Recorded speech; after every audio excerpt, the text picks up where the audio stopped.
ये स्क्रिप्ट में नहीं था क्या? Cut cut cut cut cut.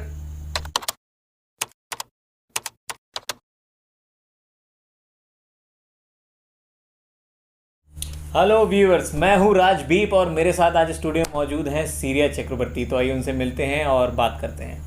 नमस्कार Siriya ji, and thank you हमारे साथ हमारे स्टूडियो में जुड़ने के लिए। Thank you. तो मुझे आपका कहना चाहिए कि आपने एक प्राइम एक्यूज्ड को, एज यू नो कि मैं प्राइम एक्यूज्ड हूँ इस केस की, आपने स्टिल एक अपराधी को इनवाइट किया अपने चैनल पे और मुझे अपनी बात रखने का, मिस इंटरप्रेट करने का मौका दिया। सो इसके लिए थैंक यू सो मच। खैर, thanks for all your payment जो आपने हमें इसके लिए की। खैर, पेमेंट से याद आया, अकाउंटेंट इनका पेमेंट ट्रांसफ़र हो गया है? Okay, thank you Siriya ji time पर पेमेंट करने के लिए। On time always.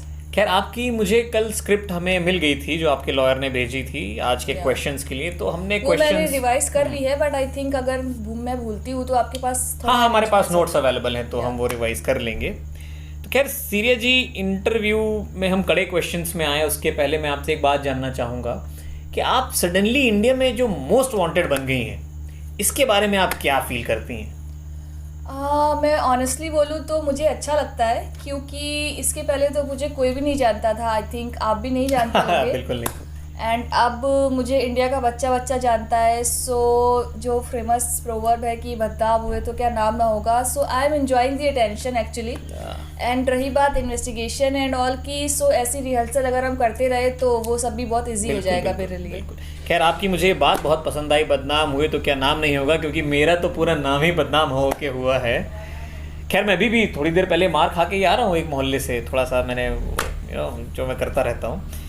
खैर, लाइकवाइज थोड़ा से हम कठिन सवालों की ओर बढ़ते हैं। Sure. आपकी स्क्रिप्ट के अकॉर्डिंग सीरिया जी, ये बताइए कि आपने हाल फिलहाल में कुछ प्रॉपर्टीज में इन्वेस्टमेंट किया था। एक प्रॉपर्टी है जिसकी वैल्यूएशन कुछ करोड़ में है और एक है जिसकी कुछ लाखों में है। तो खैर, करोड़ वाली प्रॉपर्टी की बात करने की हमें ज़रूरत नहीं है, उसको आप इग्नोर करिए। लाखों वाली जो प्रॉपर्टी है तो वो आपने आखिर कैसे खरीदी आपकी? क्योंकि जो आपकी कुल कमाई जो हमें पता चला है तो वो कुछ साल की 10-15 लाख है। तो ये 50-60 लाख रुपए की प्रॉपर्टी आपने कैसे खरीदी? Net worth is 10 to 14 lakh। Okay.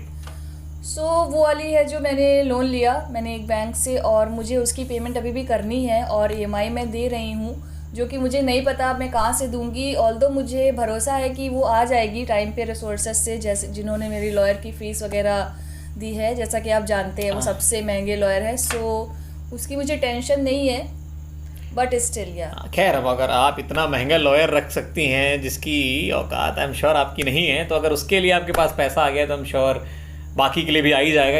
अच्छा सीरिया, 8 जून को आप सुशांत के घर से निकल गई, इसके बारे में कुछ बताएंगी आप? एक्चुअली उस टाइम जो सुशांत के डिप्रेशन और बाइपोलर डिसऑर्डर एंड ऑल जो भी होता है, एंजाइटी अटैक्स, वो काफ़ी ज़्यादा बढ़ गए थे। So as a lovable boyfriend, वो नहीं चाहते थे कि मैं उन्हें उस हालत में देखूं। तो उन्होंने मुझसे पोलाइटली बोला कि तुम चली जाओ अपने घर और I will deal with it. So इसलिए मैं चली गई। अच्छा, आपके बारे में भी आ रहा था कि आपको भी एंजाइटी अटैक्स और मेंटल हेल्थ इश्यूज कुछ हो रहे थे? हाँ, मुझे भी लास्ट 4-5 मंथ से आई विल से कि एंजाइटी अटैक्स आते हैं। तो इस और जब मेरी वो हालत हुई तो सुशांत ने मुझे घर से ही निकाल दिया। अच्छा। मुझे जब एंजाइटी अटैक्स आने लगे वही 8 जून जो सीरिया, आपने ध्यान दिया आप 2 अलग अलग बातें बोल रही हैं। तो आप मैनेज कर लीजिएगा, फिर मुझे याद नहीं मैंने क्या बोला, थोड़ा सा इसको हमें से या मैनेज कर लीजिएगा प्लीज। अच्छा सीरिया जी, ये बताइए, हम एक कठिन सवाल की ओर बढ़ते हैं। जब ये प्रकरण की शुरुआत हुई है ना, तो जनता का दबाव बढ़ा कि भाई सेंट्रल ब्यूरो से इसकी जांच कराई जाए, सेंट्रल ब्यूरो। तो आपने भी एक गृह मंत्री और प्रधानमंत्री वगैरह को जाके अपील कर दिया कि हाँ, इस मामले की सेंट्रल ब्यूरो से जांच कराई जाए। सडनली अब आप फिर से वापस आ गए कि नहीं, इसकी जांच तो आमची पुलिस से कराई जाए। ये क्या मामला है? एक्चुअली ये हुआ कि मैंने सोचा कि कोई मुझे सीरियसली तो लेगा नहीं, और मुझे सिंपैथी कार्ड खेलना था, क्योंकि काफ़ी लोग मेरे ऊपर भी एलिगेशन लगा रहे थे उसकी सुसाइड की वजह से। सो मैंने सोचा सिंपैथी कार्ड खेलते हैं, और मैंने ऐसे ही मजाक में बोल दिया कि CBI करवाते हैं। मुझे लगा था कि कौन ही मुझे सीरियसली लेगा, बट इंडिया की पब्लिक ने मुझे सीरियसली ले लिया। और जब ये सच में होने लगा तो फिर खैर माँ वो तो लेने के देने पड़ जाते हैं, वो तो मैं समझ रहा हूँ। या तो फिर मैंने कहा कि आमची इज़ बेस्ट। अच्छा सीरिया जी एक बात बताइए कि ये जो पूरा नैरेटिव आया कि एसएसआर को साइकोलॉजिकल या मेंटल प्रॉब्लम थी, मेंटल हेल्थ इश्यूज थे, ये सब कहाँ से निकल के आया? क्योंकि वीडियोस में तो हम देखते हैं तो वो काफ़ी मतलब अच्छे हाईली क्वालिफाइड और ब्रिलियंट इंसान थे, तो फिर ये सब बात कैसे निकल कर आई? एक्चुअली जो स्क्रिप्ट लिखी गई है तो वो सुसाइड के इर्द गिर्द लिखी गई है, तो उसके लिए डिप्रेशन आजकल एक बहुत इजी वे बन जाता है। बिल्कुल बिल्कुल।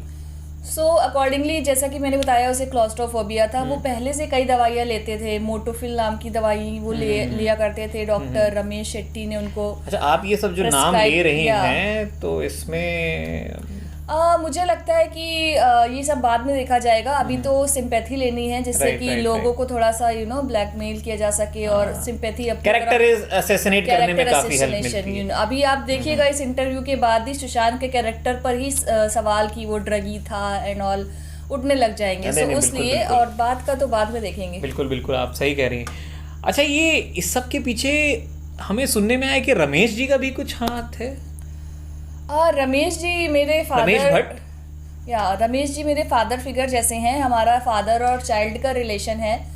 आप हमारी चैट्स देखेंगे तो उसमें वो मुझे चाइल्ड लिखते हैं और मैं उन्हें फादर लिखती हूँ। हमने देखा वो कितनी फादरली और डॉटरली पिक्स आपकी इंटरनेट पे वायरल हुई। हाँ वो सोसाइटी आई थिंक थोड़ी सी बैकवर्ड है और मेरी जो रमेश जी के खैर ऐसे फादर डॉटरली रिलेशन काफी रहे हैं, तो आई थिंक खैर नहीं, खैर आपका ये सीरियस जी अटेम्प्ट अच्छा है और जहाँ से भी आपको ये सब आइडियाज़ और सजेशंस मिले ये भी अच्छे हैं कि भाई हमने तो मतलब सबने देखा कि किस तरह से एसएसआर स्काई डाइविंग कर रहे हैं, सिमुलेटर पे प्लेन को उड़ा रहे हैं, बट फिर भी आपने वो मोटोफिल दवाई लेते हैं और ये सब नैरेटिव सेट कर दिया।